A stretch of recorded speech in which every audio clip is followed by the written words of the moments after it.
Boris Johnson now has the upper hand in trade talks with the EU as the Eurozone faces up to the reality of a catastrophic economic downturn, analysis suggests. Yesterday, Britain and the EU resumed talks over their future relationship after a 6-week interruption caused by coronavirus.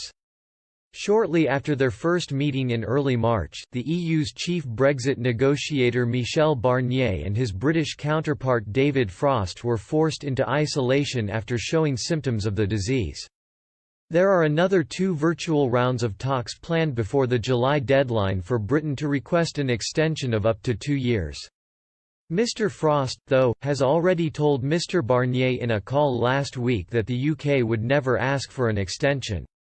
He claimed that if the EU was to request a delay to the end of the transition period, which effectively deep freezes the UK's membership of the single market and customs union after Brexit, Britain would refuse. This is despite the Scottish Government and UK businesses, who are fearful of the economic disruption of Brexit and the coronavirus combined, urging Number 10 to call for extra time. A source close to the Prime Minister's chief advisor Dominic Cummings told The Times on Saturday that there is already a view in Number 10 that the UK is heading for no deal. Moreover, the divides between both sides over the free trade agreement remain deep.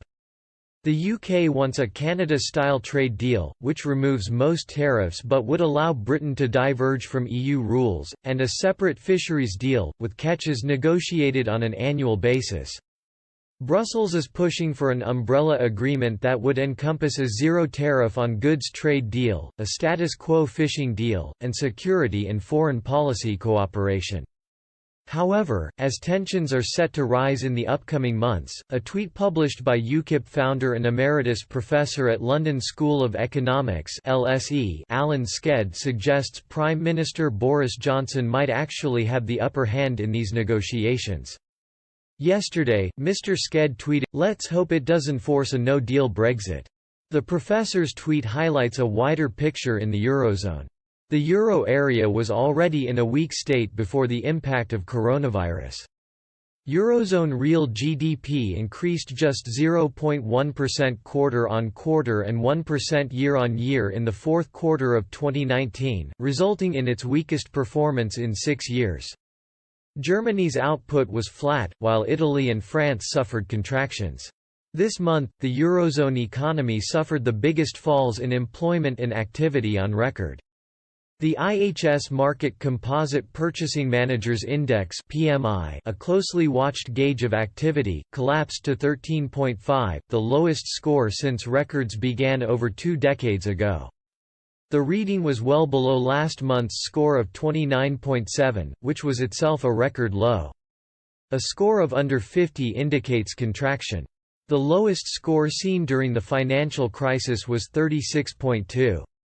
While Britain's economy is also suffering. In an interview on Sky News last month, the former Governor of the Bank of England Lord Mervyn King explained, "What we can take comfort from here I think is that the Bank of England and the government are working very closely together.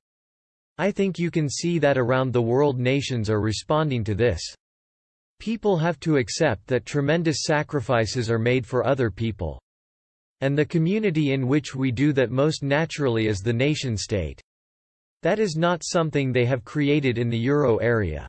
They failed to create a fiscal union. Now, someone will hope that the crisis we are facing will lead them to do that, but they have not got the political legitimacy to do that. We should be really grateful that we are not in the euro area and that we can coordinate our responses directly between the central bank and government here in Britain. It can, therefore, be argued that in the negotiations, Britain could have the upper hand with its no-deal threat. According to Italian MEP Antonio Maria Rinaldi, the pandemic could actually accelerate the Brexit talks. He said, "The longer the transition period is, the worse is for the EU.